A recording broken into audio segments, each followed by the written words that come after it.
अहमद काजमी साहब, ये माना जा रहा है कि अमेरिका अपना वर्चस्व कायम करने के लिए अपने तमाम गुर्गों के माध्यम से वो पूरे देश में, पूरी दुनिया में अशांति फैलाना चाहता है, क्योंकि अशांति रहेगी तभी उसके हथियार बिकेंगे, और जब उसके हथियार बिकेंगे तभी उसकी अर्थव्यवस्था सुदृढ़ होगी। और उसके साथ एक प्लस पॉइंट यह है कि उसकी जमीन पर लड़ाई नहीं हो पाती है।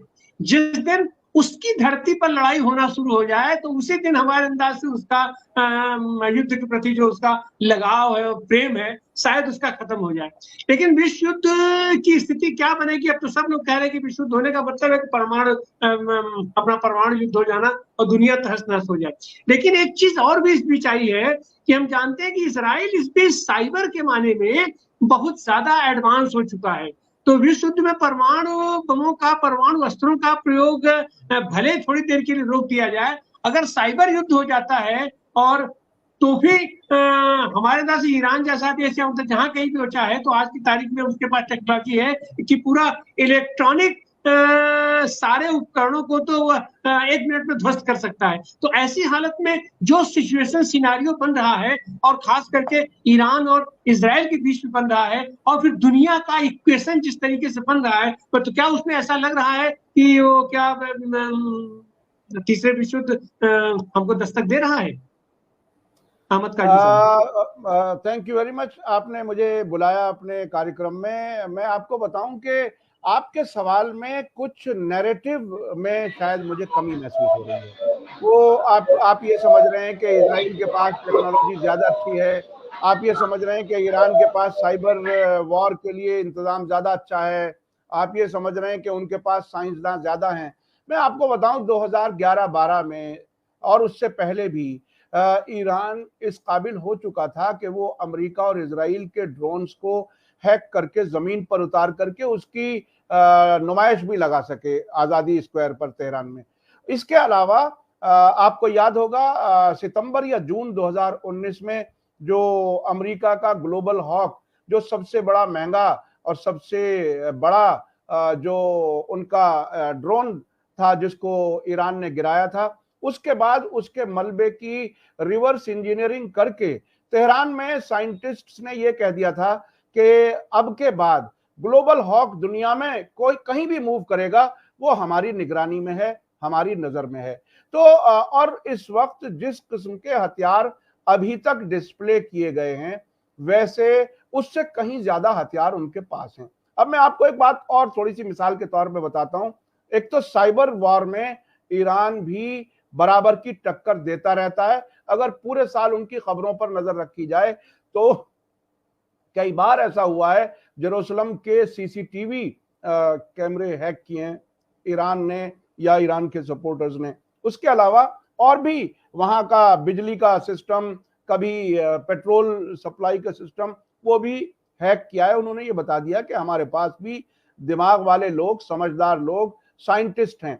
मैं और इससे आगे की बात बताता हूं। उनके पास जो हथियार हैं उनमें से ऐसे भी हथियार हैं जो सैटेलाइट की इमेज में नहीं आते, लेकिन जंगलों में, पहाड़ों में, जमीन के अंदर बगैर लॉन्चर के रॉकेट जमीन से निकलेगा और टारगेट की तरफ बढ़ेगा, जो इजराइल के या अमेरिका के किसी भी सेंसर में या किसी भी सैटेलाइट की इमेज में नहीं आएगा। तो ईरान को अब वो समझना बंद करें। देखिए, बुनियादी बात यह है कि ईरान के खिलाफ 1979 से, जब से अमेरिका की पसंद के बरखिलाफ वहां इस्लामिक रिवॉल्यूशन आई, उसके बादशाह को वहां से निकलना पड़ा, उसके बाद लगातार नेगेटिव प्रोपेगेंडा ईरान के साथ रहा है। लेकिन अगर कोई भी ईमानदार आदमी, कोई समझदार आदमी इस पूरे इलाके का विजिट करे अरब मुल्कों का और उसके बाद जाए ईरान, तो उसको जमीन आसमान का फर्क नजर आएगा। 45 साल से तकरीबन पाबंदियां होने के बावजूद जो उन्होंने तरक्की की है हर मैदान में, यूनिवर्सिटी में 60% से ज्यादा लड़कियां पढ़ती हैं वहां पर, और आपको रात में बाकायदा विमेन टैक्सी चलाने वाली लेडीज भी आपको नजर आएंगी। ऐसा नहीं लगेगा कि वो जो दुनिया में एक इमेज बनाई गई है कि औरतों को उन्होंने कैद किया हुआ है। तो ये उस नैरेटिव जो हम रेगुलर वेस्टर्न मीडिया से सुनते चले आए हैं, उससे हम नैरेटिव बनाते हैं, उस नैरेटिव का शिकार है आपका भी सवाल। अब मैं आगे चलता हूं, वो ये कि इस वक्त जो उन्होंने, मेरी कल ही तेहरान में बात हुई, एक जर्नलिस्ट से मैंने इंटरव्यू किया जो हिंदुस्तानी जबान भी बोल लेते हैं, उन्होंने कहा कि ये एक तरह का खुला एक ताकत का मुजाहिरा था, डिस्प्ले ऑफ पावर थी जो ये हमला किया गया है। नहीं तो कौन इतना पहले ऐलान करता है, 24 घंटे से 48 घंटे में होगा, ये बात अमेरिका ने भी कह दी। और पहले से उन्होंने जब ड्रोन ईरान से उड़े उस वक्त की वीडियोस बाकायदा जारी कर दी दुनिया को बताने के लिए कि हमने भेज दिए हैं अपने हमले के लिए मिसाइल और ड्रोन। इराक के ऊपर जब वो फ्लाई कर रहे थे उस वक्त की वीडियो भी जारी हुई। तो ये बिल्कुल होशियार करके दुश्मन को, और ये कह करके कि आप अपना बचाव जितना चाहो कर लो, आम लोग अपने अपने घरों में चले जाएं, उसके बावजूद उन्होंने हमला किया। और वो जो 99% मुश्किल ये है और उसूल ये है प्रोपेगेंडे का कि खबर के पहले ही दिन, पहली ही खबर में एक ऐसा नैरेटिव बना दिया जाए कॉमा लगा करके, जिससे कि वो एक एडजेक्टिव लगाओ और बिल्कुल उसको उल्टा करके बता दो। 99% नाकाम होने की बात कह रहे हैं। कल ईरान ने वीडियो जारी की है जिसमें बताया कि हमारी तमाम हाइपरसोनिक मिसाइल सही निशानों पर जाकर के लगी हैं। क्यों इजराइल अपने यहां दुनिया के मीडिया को क्यों नहीं बुला करके दिखाता कि हमारे यहां क्या नुकसान हुआ है? आपको मैं बता दूं कि गाजा में भी खुद इजरायली रिपोर्टर्स को आजादी से रिपोर्ट करने की आजादी नहीं है। हारेट्स अखबार बाकायदा वहां की सुप्रीम कोर्ट में गया था ये शिकायत लेकर के कि साहब हमारे साथ ये डिफेंस मिनिस्ट्री का आदमी जाता है और जहां तक उन्हें दिखाना होता वहां तक दिखाता, उसके अलावा हमें काम नहीं करने देता, हमें आजादी से रिपोर्टिंग करने दो। तो वहां की सुप्रीम कोर्ट ने भी उसकी इजाजत नहीं दी।